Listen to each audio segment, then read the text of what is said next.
On a alternance. Alternance, c'est quoi? Na bozu mutu moko bo tsheli kolobo tu bo tsheli e ngulu papa médiocre pas gérer alternance sango ya éveil. Il y a conscience, une conscience, il y a nourrir l'homme dans son intégralité. L'homme doit manger dans ses dimensions, toutes ses dimensions, la dimension charnelle, dimension il y a âme et esprit. Et que ba mosengo alobakawa ba médiocre c'est que baké. Ce qui vous a beaucoup mais c'est ce que vous avez au salinzela. Photokumi sopo au salinzela. Saki alingi atala émission ya kambangu info plus aïe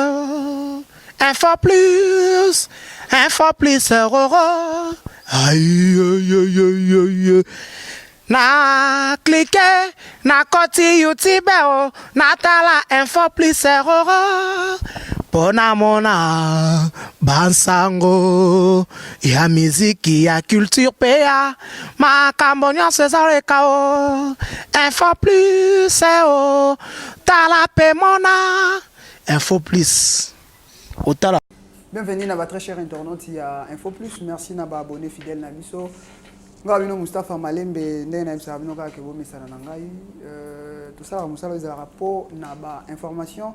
Lelo tokobeta masolo tokobeta ya nini ezali ya musique et puis politique. Tokobeta ngona nani, tokobeta na ndeko Radek Supreme na mwana mboka Jean Goubal oyo azali parmi ba icônes ya musique congolaise. Na yango tolandaki bango baza awa na studio tolandi bango par rapport ya featuring na bango to solo na bango pourquoi Radek asali choix ya ndeko Jean Goubal et puis pourquoi ndeko Jean Goubal a poni que basa la featuring na Radek Supreme na yango na kobanana na ndeko Radek Supreme o na kopesa bonjour ndeko Radek Supreme. Bonjour ndeko Mustafa. Bonne santé. Non, santé de faire ça va, on est là. On tient debout. Radek Supreme, pourquoi titre politique? Politique parce que y a un d'autres musabiso, politique y a un des osala que ce qui a ngoté ato boy y a un faisons la politique. Donc au titre non y a politique. Dans la ligne ya lingala. Donc ndengogi non to yembi na kati mboko zo beba likola politique, bato bazo kufa likola politique. Deal politique et l'équipe. Manipulation politique. Donc, tout politique. Courant passe politique. Mike, là, c'est baby politique. Tout, c'est de la politique. Malheureusement, pour le peuple, tout ça est manipulé. On dit que tribalisme, manipulation, alors, le peuple a sous la lucidité. Il y a voir clair. Andimi, il y a la esclave. Il y a la manipuler, il la tribaliser. Voilà. Mais Radek, lobby yo bandaki kosala to tala banzemo na ebele o ezalaki ke bandaki kotele mais la pouvoir o ekutaki koleka to kanisa ki soki alternance c'est ça mi Radek a ko changer cap mais lelo yo ozotele mais la kaka pouvoir en place na oyemba que mobomi akomi camarade to bogome sana ujana politique pourquoi kaka ezalate que non changer cap mais ozo continuer kaka lutte na yo ya côté mais la politique non ça veut dire que lutte ozo mener zali contre Batouté c'est contre le système. Est-ce que le système est KI? Je ne pense pas. Et puis ngana soldat il y a l'unité à Fachité. Dans soldat, il y a République, dans sentinelle, gardien à République. Musique, tout ça, la gâteau, ndima, tout ça, vie na biso en jeu. To kanga melango, to beta melango, ba cicatrice, etc. Na banzo, to pon na musique, engagement citoyen, to zo. Oh, ba jeune belé, ba boyak. Ba jeune belé, ba ndimi, ba se corrompre. Ba vieux belé, ba ndimi, ba se corrompre. Ba plonger dans la bêtise, na bouzoba. Mais biso, to ndima, au prix de la galère, au prix de la misère, au prix de la souffrance. On assume, on s'assume. Est-ce que Radek... Mais c'est-à-dire, je n'ai rien à gagner si on combattre le régime en place. Non, le combat n'a rien le régime en place. Au salaire peut-être peu bachayoka, le Radek batebele, bajane bele pe logo la yo, bazala qui peut rappeur engagé. Le tout comme moment on peut mener à bande comme boy na politique. Radek a la répété que non, na do sala boy peut-être ngapé bachangaka, na baba ben ngapé quelque part au pena se retrouver. Non, ça la politique par conviction. Dans ça, la musique, c'est une passion, c'est un apostolat. Dans ça, on te peut pas luka mbongo, na luka poste, na luka quoi que ce soit. Vous comprenez? C'est-à-dire, les ceux qui sont jeunes, ndimi ça la politique. C'est bien parce que les rappeurs va comprendre que il fallait que Radek a Dima parce que beaucoup avaient peur. Ah, politique bakangaka, ok, tout ça, bakacho, marche, les gens avaient peur.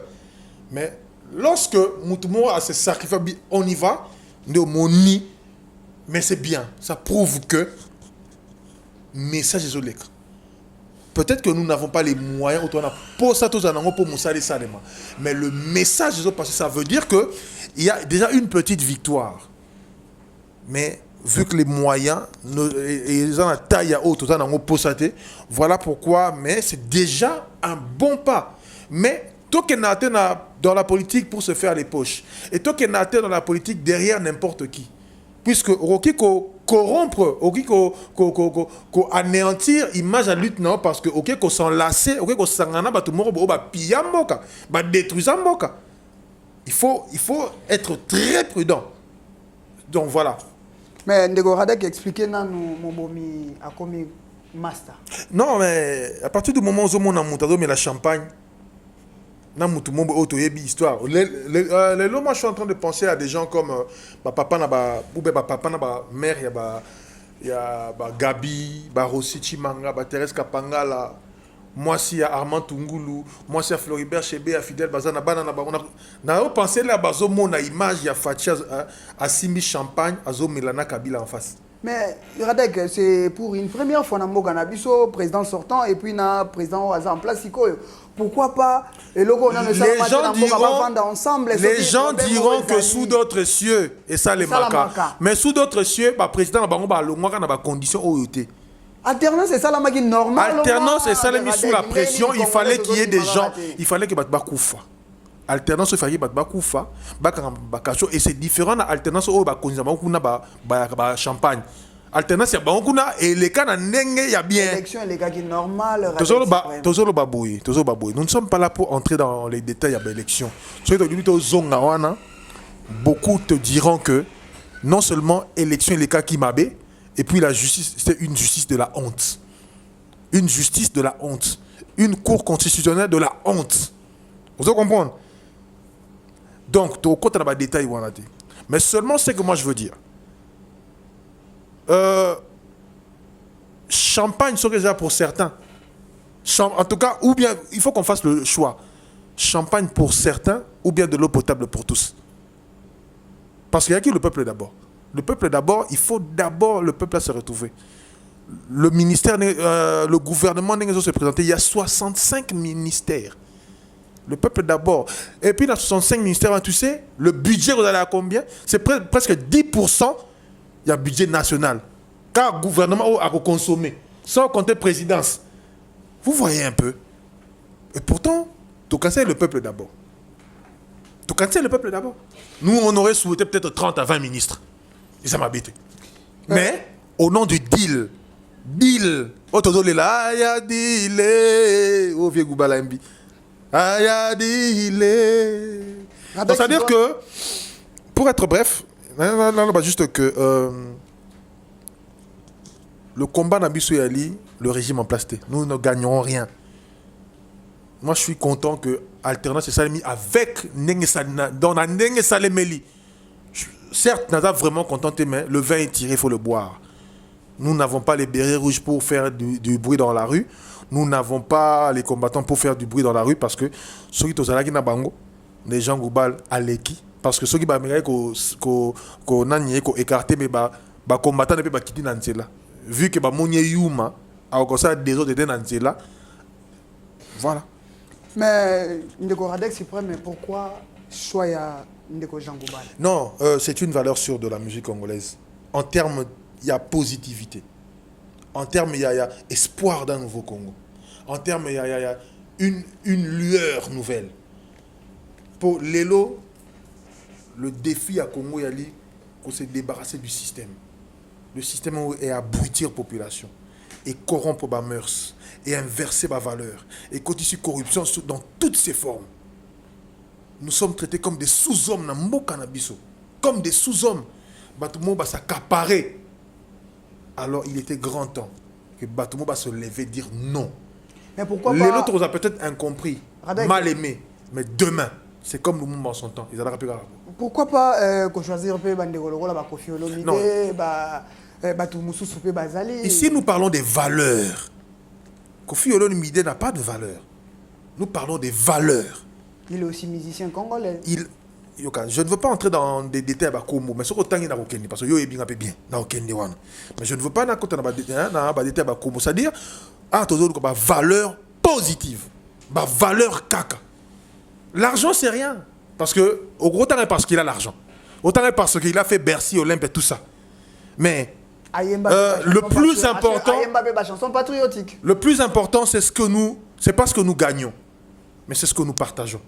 Qu'est-ce qu'on partage à ce peuple? Qu'est-ce que nous partageons à cette population? Moi, je suis d'accord. Sorotamusi Mikona, baladeur dans la rue, au comparé à deux personnages, Jean Goubal, mais quand on parlera de soutien, parce que les gens veulent la bêtise. C'est ça l'hypocrisie du peuple congolais. Et je ne veux pas que demain, le lendemain, tous allons inclure la bêtise. Nous serons peut-être incompris les lots, mal aimés les lots, comme Lumumba en son temps, comme Jésus en son temps. Mais après, Barbeta dit solo. Mais pas d'ingati que ce soit Bakoufinde. Nous disons, Jean Goubali, on a tongo type pour la TV. Mais tant qu'il est encore là, sponsor à Zoyate, producteur à Zoyate, mécène à Zoyate. Vous comprenez? Mais yépé, ou bien ngaïpé, n'a pas jamais dit que ba bimisika, batu nyos ba comme oyemba mutuana. Peut-être que tu écoutes un peu dans mutuangote. C'est pas notre, puisque nous conservons les valeurs. Ton dimi piaka, ton dimi souffrance, mais les valeurs, parce que nous savons que c'est le peuple qui va nous payer. C'est la reconnaissance. C'est ça notre richesse, la reconnaissance de ce peuple. Et non seulement la reconnaissance, mais de transformer le peuple ensemble. C'est pas la volonté. Pour changer les choses, il faut le vouloir. Il faut bisser mon peuple. Voilà le travail que nous cherchons à accomplir. Il faudrait que le moyen aussi nous accompagne. Tous les canons, on a Ndeko Jean Goubal, on a repris ça. Bonjour. Bonjour Ndeko, boni. Boni santé. Santé kitoko. Ndeko Jean Goubal, lelo featuring na on a roloba Leki Mwana Radek Supreme. Tango benga kiyo bossa la featuring Ndeko Jean Goubal ami lobaki nini Leki abengi Mwana bengi. Nalobi rien d'autant plus que Makamazo le beza pour retrouver Makambo Ngapé Nalobaka. Donc, à moins que tout ça a abordé vision à Vindenge Moko. La moniponité n'a kozanga na bateau naï. Mais apparemment, Ndeko Jean Goubal n'a pas featuring à Zalarate. Est-ce que Ndeko Jean Goubal a poni kosala lelo yo featuring na Radek na titre Oizali politique? C'est parce que Azad Dessi n'a pouvoir est en place? D'abord, le featuring n'a pas raté. La salle a déjà. Ainsi, la salle, peut-être que Yondo est habité.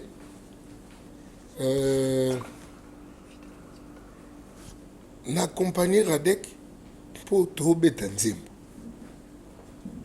Nzembo Tobeta, ils ont rencontré ma vision Nanga. Que politique et décevoir Ngai.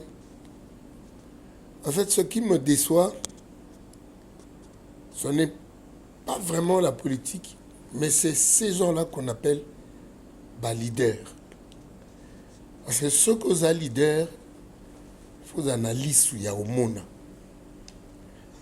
Quand il y a modernisation, sans qu'on transforme pensée, ton cerveau, il y a bateau baza amener bateau baza obligé ba y a na modernisation et puis ba vivre en haut. Ce que au bêti masula modernisation bon c'est de la propagande. Et propagande simba ka bateau cerveau pesa moi dongi. Mune tinga yo yeli la propagande yo sanga que tous a modernisé. tous à moderniser na niveau nini ya science lelo. Quel est le niveau de la science na Congo? Quel est le niveau de la recherche? Quel est le niveau de l'école primaire? Ngana bandela keloko na zamona collège Albert Premier. Biso tangi bien. Alors tu au monde à niveau na tamboli na examen d'état na posaka bana mona na section na ba question ya genre pe na ke ko zanga te que mona ya section na a yebate. Maintenant tu as mutu moko te à répondre à la question. Tu as mutu moko te na quand ça sous examen d'état et les kaka na mona moi c'est mo na za l'Oriente. Na za l'Oriente. Bozo, c'est quand même niveau à Congo et Angola. Et c'est ça, modernité. C'est la révolution de la modernité. C'est-à-dire, on peut. Bazo, Zoabiso, nous surtout, on dirait Banamike. Bazo, Zoabiso, nous surtout, on dirait villageois. Et à la Babilo, Moussou, Okomi Koumisa Nangote pour Nalilo. Est-ce que Réchaud, Okomisa Réchaud pour Elambi? Ce qui est beaucoup, mais c'est ce que vous avez au Salinzela. Faut Okomiso pour Salinzela. Il y a biso métro et puis ngai na kokumiso mingi pete na métro ango. Il y a biso TGV. Ba inventé le biso ba TGV na ba mécanicien na biso ba campus ba ista. Wana au moins na rolo ba ke to bandi ko soit politicien waza ayebi ko mona. Non bozo na ba faire mon eti na bongisa nzela c'est que to bete la ba région na biso maboko na palais. So elambi chaka yo arecho. Ndeko Jean Gouba, le peuple a bébi pour la politique. Pourquoi que yemba kaka ndenge wana peuple a bébi pour la politique? Peuple a nyo kwami. A nyo kwami na lo ba ma classe. So mo na classe a yebo pesa ba réponse tena ba biloko azuli diplôme. Mbeba te wana a bébi. Pourquoi? Mais parce que le politicien, ndeko, politicien a une responsabilité à mboka le parent. Tata nanga tikalo za moyibi bongote. C'est-à-dire tata nanga ça na fonction publique, ba dossier ozo le ka parier assigné. So mbongo ne ke bima oyeli e ona ye opeso reconnaissance ebso jong sa mbongo no na poche na yo. Reconnaissance nanga za salaire nanga na gozela. Na fonction publique. J'ai grandi dans cette maison-là. Nakoli nanda ko papa fouti abonnement te. Totanga na collège to va na lemba.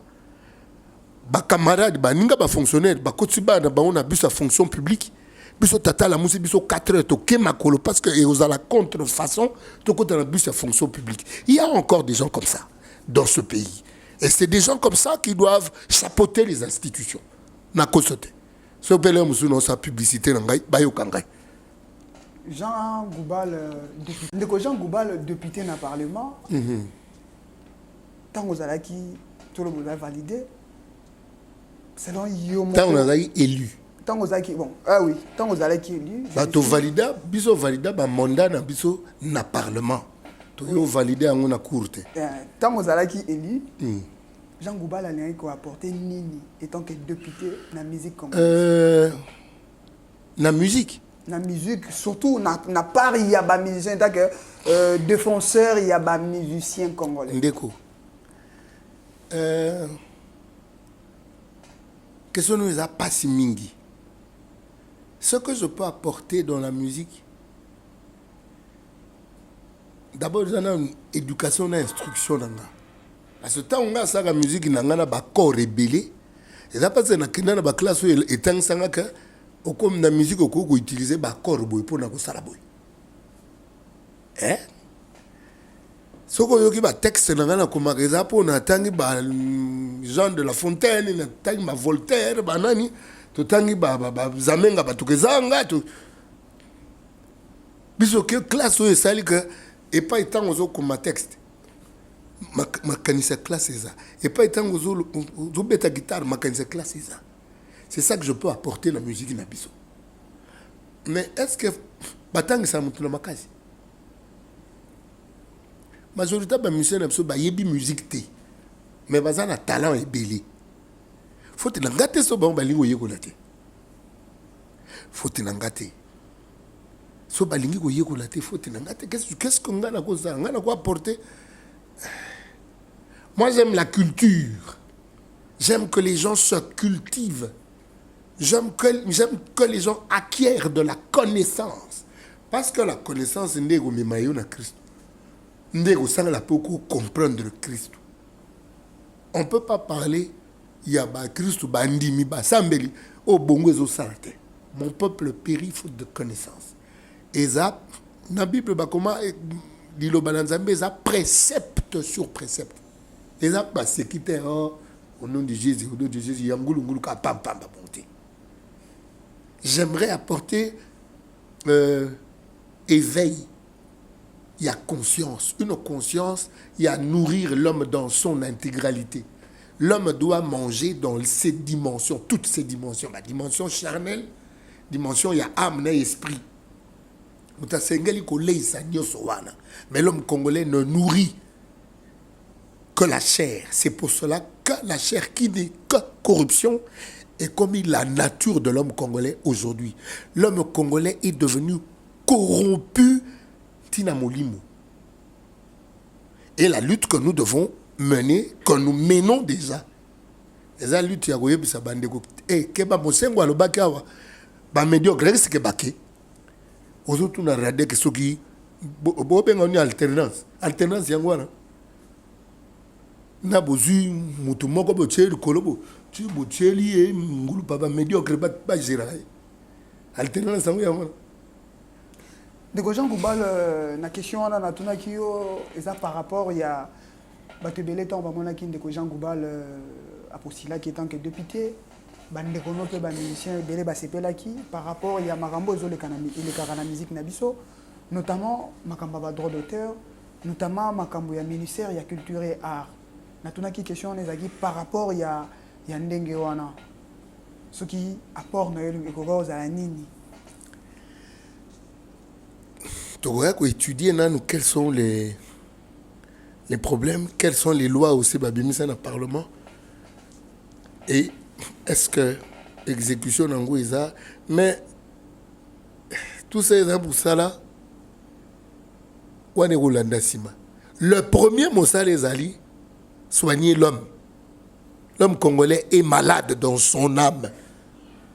La Bible babi bien aimé je souhaite que tu prospères à tous égards et sois en bonne santé comme prospère l'état de ton âme. Tant que âme est maladie. Tous en forme de santé pour soutenir. Yango to comme moyibi corruption. Mais ngala yebite quoi, na yebite.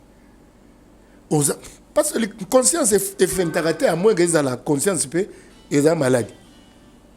Conscience c'est quoi ça attend? So tu na poche no mbongo eza ya bato. Mais yo yebite. Yo moko na kati no yebi. Oyebi ke nazana likonda ya bato comme na fa quoi. Ndeko Jean Goubal featuring na yo na ndeko Radek Supreme to yebi bato ebele balobaka avant ça featuring ezalaka moi le roman na C Radek afutaki yo combien on dit ma osala atape combien ngo baloba ngo afuta nga bolingo. Alors Luka motango motu ya bolingo Luka combien ya bolingo classé na Ndeko Jean Goubal mingi na ba question na yo zolo bela kozala ko sambela est-ce que na musique il faut le sambo to ndenge to yoka ka musique ya nakisi gape na yoka ka bongo gape basi ba prochanga iko soko lingi okoma boye yaka to sala boye mais naza ba cerveau wana ya dongite na cerveau mo ya dongite nzamba sa pesi ngai talent apesi ngai mayele alors nakende kozwa eloko nini epai ya biloko wana nakende luka nini lelo na ndosola na bana ke bastar muso alibanda bakomo regretter po nini nakende okota banzelo yo tala mutapesa yango kolo mayele moto apesaka yango kolo donc nyonso ya malonga ezala na mokili nkolo moto apesaka monguna ayaka kaka mpona kofente azipa bato miso eza parmi misala oyo ngai mpe nakosala nalingi oyebake bato bazwaka kisi mpo na pusu baza nalingi oyeba te basi oyo bazwaka bakisi mpo bazwaka mibali baza me ozwi kisi me yo nzambe apesa yo kitoko nalingi oyebake mibali oyo bazwaka basi na goa baza c'est-à-dire moto na moto objectif na ye ekootinda azwa kisi bato apusu ko bazwa kisi me ngai soki kola kopermettre ngai nazwa kisi apesa avena kristo avandaka nao je préfère. Merci to zongi na ndeko Radek pour tout citer. Ndeko Radek suprême lelo yo featuring na ndeko Jean Goubal. Sorti à Opus Nabino, ils a pour quand? Ils a single, ils a un album, tout ils a Non, ils ont fait partie na album Motomboki. Il faut normalement en décembre, mais vu l'urgence et la nécessité, vu comment dirais-je, la valeur de la chose, il faut vous mettre dans les jours qui viennent, puisque nous avons besoin édifier le peuple, au moni lorsque nous avons pasteur Belé Balobako édifier le peuple, édification est solo, et ça autour de ça là-haut. Nous serons peut-être incompris, peut-être mal aimés, mais le temps, et c'est Yaoundé Arandeti le métronome, on comprend avec le temps le travail que nous abattons pour l'intérêt du peuple congolais. Sorti Nango Eza pour quand? Sorti Nango, si tout va bien, si Dieu nous prête vie, Eza dans le mois d'août, Oyo. Il y a Nzembo Oyo, parce que j'en ai extrait à l'album Motomboki. Donc Motomboki quoi, Motomboki. Donc extrait Nango, donc extrait à l'album dans le mois d'août. Na ipena zonga eloko moko lubai makambo ya mbongo na pesaki soki na pesaki de Jean Goubal non omoni il y a des gens oyoba qui ne réfléchissent pas que argent, qui ne réfléchissent pas que mbongo ba ambition na bango ya kaka pécuniaire te. Il y a certaines personnes au andimi la souffrance, la misère, la galère, mais à cultiver comment dirais-je, ma valeur. C'est là où tu l'as ce qu'on remarque bien. Tu es dans le stade de France, tu Bercy, tu Olympia, parce que tu peux avoir un sponsor, mingi vraiment rare, ou même dire jamais. Parce que tu peux produire apologie à sexe. Il y a BRT, toko produire inversion de valeur, médiocrité. Alors, comme c'est le système, le système on est là partout, en politique, en musique, dans le sport, un peu partout. Et là, moi, clique à tout le monde, il y a des gangsters de la République, oh, il y a chapeau, oh, non, sous contrôle, il y a des politiciens. Alors, sur le côté de jeu, on t'écarte, il faut à la pembine. C'est ton ennemi pour faire évoluer la mentalité. Baza sous contrôle ya ba politicien oyo ba politicien na biso ngombe bango moko pe ba sous contrôle ya ba politicien bosusu parce que ceux qui tozaki na ba politicien fort de to contrôler ba mboka biso ba Belgique ba France mais le quoi ba comme contrôler biso tina Rwanda alors faut tout na ba politicien na biso ba ya marketing. Voilà, le problème c'est que Batomingi va s'improviser les politiciens. Ndenge Jean Goubal albaki on sera mort albaki. Batosu ba comme musicien pour bazo yemba bango. Pourquoi ba yembi a comme politicien. Ce qu'on remarque bien ba homme d'affaires belé. Ba comme ba politicien, pe ba comme ba fanatique belé sima pourquoi parce que ara na mbongo. En réalité c'est asa politicien té. Pourquoi asa na mbongo balandi. Et c'est malheureux. Bon, ça, la politique sans conviction, sans idéal, sans amour, sans vision. Mais parce que le peuple est tribalisé, fanatisé, manipulé, contrôlé, assujetti, à genoux, humilié. Bah, se placer dans le temps pour appauvrir le peuple. La paupérisation de tout un peuple. Bah, ici, imbécilisation, inversion, dans tout. Donc, alors, bah, on a facilité à contrôler la jeunesse, puisque bah, que la jeunesse, c'est l'avenir. Il fallait qu'on détruise la jeunesse, corrompre le mœurs. Mais parce qu'on bisot on dit, qu'on remonte la pente. Mais on ne peut pas le faire seul. Il faut que le peuple accompagne. Il faut travailler l'homme. L'homme. On ne peut pas parler de développement sans penser à l'homme. Ata Yezu aye na Congo comme président de la République. Tant que cet homme-là est toujours comme ça, rien ne va changer dans la République. Nous voulons que les choses changent. Mais est-ce que tout le monde a solo vraiment? Les gens qui nous regardent seront d'accord dans le discours. Mais est-ce qu'ils sont prêts à soutenir? Mais quand les autres viendront, baby sera peuple, complice du système. L'air baroya, on est kangi. Moi, j'ai vu la chanson du petit Robinho. C'est 1 million de vues en moins d'1 mois. 1 million de vues. Que la bêtise. Les gens se le partagent comme des petits pains.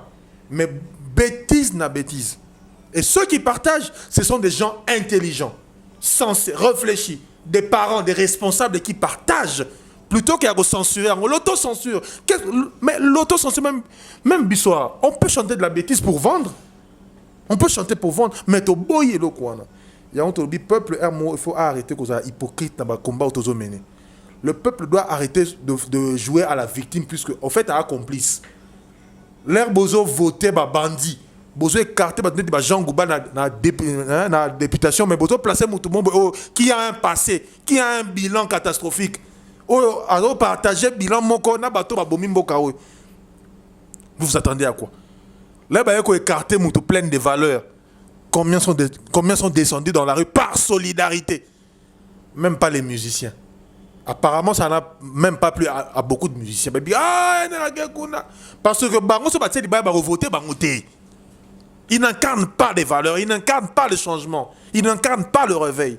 Il faut comprendre que Ebele ba succès ba danser ba beta ba salle mais là ba teli ba na députation ya katani ya mbala moko ya coup direct.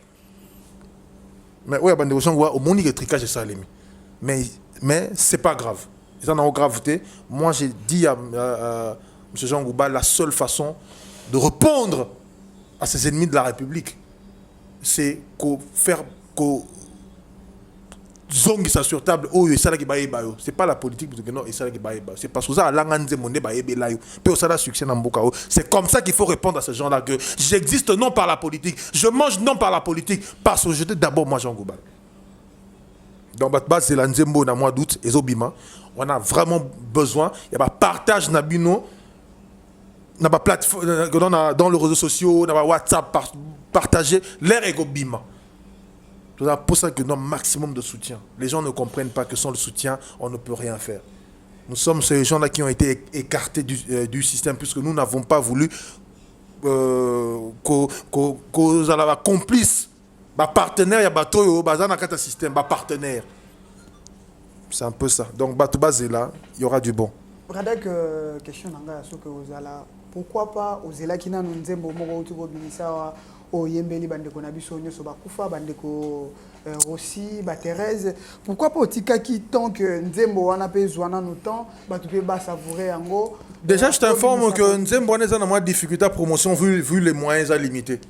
Je ne peux pas faire des clips tout seul, je ne peux pas être producteur, chanteur, donc chanteur, rappeur, producteur. Je ne peux pas contrôler tout ça. Distributeur, je fais tout. C'est impossible.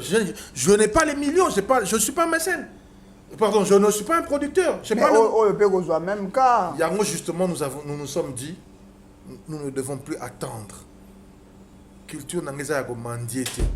Oh lolo, t'as pas de chance. Culture n'a pas de mandiété. culture nanga eza komandité. Nous allons nous battre. On s'est toujours battu. Écarté du système, écarté du show business, babiso. Nous allons nous battre avec l'effort de ceux qui veulent nous accompagner dans la promotion pour Elokoyo et Keliboso. Nzembwano Lobiana reposer un peu auto sali na cimetière nécropole. Auto embili ba martyr de la démocratie, ba Thérèse, ba Armand tout ça, oh lelo batu. Likolo ya ba pona batu wana ba kufande batu belé na pression ba comment na pouvoir ba komi komela ba champagne lelo na ba partenaire ba boma batu. Nzembwano auto yembi, il fallait normalement ils avaient adhésion ya batu nyos. Partout dans le monde, congolais, partout dans le monde. Parce que beaucoup de gens disent que beaucoup de gens ne jurent que sur la mort de Rossi, de Thérèse Kapangala et tout. De Mamadou Ndala, d'Herman Tungulu. Menze Moulé et Bimi, combien ont soutenu? Album Billet de quoi Radek et Bima, combien ont soutenu? Mais tout le monde soutenait Radek. Radek comptait pas ça, va marche, ça va Belgique, ça va Bruxelles, pour Radek, pas Bima, donc j'ai juste compris que beaucoup voulaient utiliser mon nom pour leur fin, pour faire partir Kabila. Mais je pense que si on s'aime, on doit se soutenir correctement. Si le Congolais, si vraiment le Congolais, le là comment souffrir parce que l'élite n'est pas corrompue.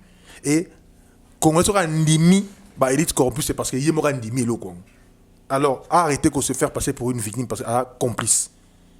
Donc moi je pense que tout y a hypocrisie, tout se soutenir correctement puisque il en va de la survie de toute une nation. Aujourd'hui vraiment la République est par terre, la nation est par terre et c'est bien triste. Contact Nabato, Nyoso Barolinga, contacter yo et puis soutenir œuvre. Plus 243 81 42 45 186 c'est mon WhatsApp. Et puis ma chaîne YouTube c'est Radek Suprême, ma page Facebook c'est Radek Suprême officiel. Donc voilà, on est là au studio G-Art Studio à Kitambo. Donc Kitambo, Babylone, on est là. Moussa les continuer au Kende. Ma featuring a bien ego zala, mais le plus important aux équipements primordial, c'était avec une valeur sûre de la musique congolaise, qui est Jean Gobal, à qui j'ai dit vraiment un grand merci. Tu peux si à $1, tu peux si à $1, imagine-toi. Mais avec un carburant naïe, na mutuka naïe, tiawa. Je pense que ce qui est là, mais ce soir, non, petit, transférez-moi $2,000, transférez-moi $1,000. Champagne avant la noya. Mais regardez, l'humilité dans toute sa splendeur. Je vous dis merci, monsieur Jean Gobal. Merci, Radek. Un petit mot et ça, la bataille dernier mot, Nayo. Nabato, Nyoso Bakolanda, yo. Bandeko Congo monene, eza moko monene. Moko na biso. Congo monene, eza monene ya masoluti. Noka ande toloba RDC lokwa makasi parce que totabe to makasi te ata mukete to makasi te moko RDC e koma makasi tango mutu ye moko na kati na de sentir pendant que na makasi ya solo na pesa exemple na bi moto na musala salaka ami pesa exemple o ngai ministre il y a plan mais quand mi kanisa na cause est-ce que na cause ministre ya plan na France. Est-ce que na cause un ministre à plan des États-Unis? Moto ni sikaza. Akoma komi tu la question wana. Est-ce que ndenge na sa ministre awa wana mboko yo? Ndenge pe na ko continuer ko tika la ministre boye na France, na Belgique, na Angleterre. Soko kutige te sa musala kenda ko yekola. Ça le fort. Ngai nazana master mwana ndo sa makambo ya bongo abi Jean ndengo yeko la musique wana soko komi o sentir na kati na yeko komi parmi ba na koyeba parce que besoin na Congo to ba confusion ya koyeba musique na kozala da succès. Il y a beaucoup trop de confusion na mitu ya bato. Koyeba musique, la connaissance c'est là-bas. Quand tu connais, quand un succès, tu n'as pas eu de la mais koyeba, travailler pour acquérir la connaissance. Et c'est seulement comme ça que nous trouvons ça là. RDC et le quoi makasi. Autrement, ils ont tous commis séduire. Merci.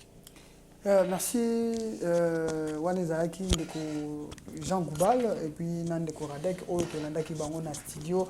Le nom est studio G-Art Studio. G-Art Studio. Merci vraiment pour na espace au Bapesi Bisope pour na retourner émission na biso. Mouké pour na bango c'est Akitambo Babylone Bangala 1 bis. Non loin na mosquée ya Bangala. Na mosquée voilà. Non loin pe na Wenza Kitambo. Vous s'abonner massivement à la chaîne YouTube Nabiso Info Plus na sima caméra na pesine de ko usenisa si wana mwana donc à la prochaine bye bye bye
Soki olingi otala émission ya Kambangu info plus roro aïe na cliquer na koti YouTube na tala info plus roro pona mona bansango ya miziki ya culture pea makambo nyonso ezaleka o info plus tala pe mona info plus otala